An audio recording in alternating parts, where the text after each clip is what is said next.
Okay, so let's do the environment variables for Windows. Right here, of course, you get the instructions if you know how to do this. Of course, it's the usual way to add environment variables. If you don't know how to do it, I'm going to show you. We need to go to search and we do environment variables. Now you're going to get two options. I'm going to select the first one, the system, not for your account, system.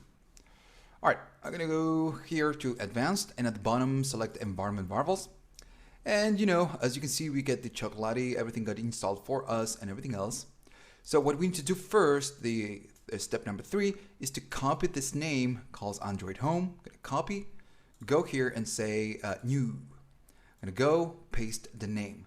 And then we need to paste the location of the SDK, which is pretty much this one. By default, it's this one.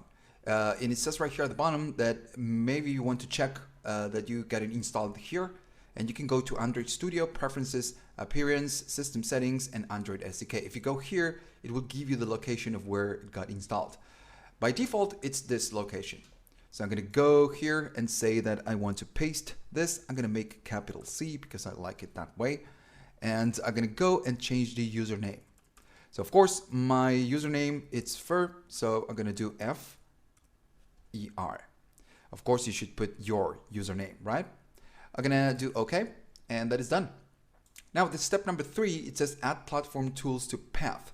If you check right here, you get a variable that says path. You need to select it and do edit.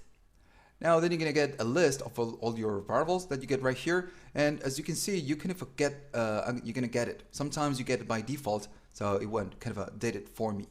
So it says users for app data, which is pretty much the same, local, Android, SDK, and we get the platform tools. So I already got it. Maybe you get it just like me.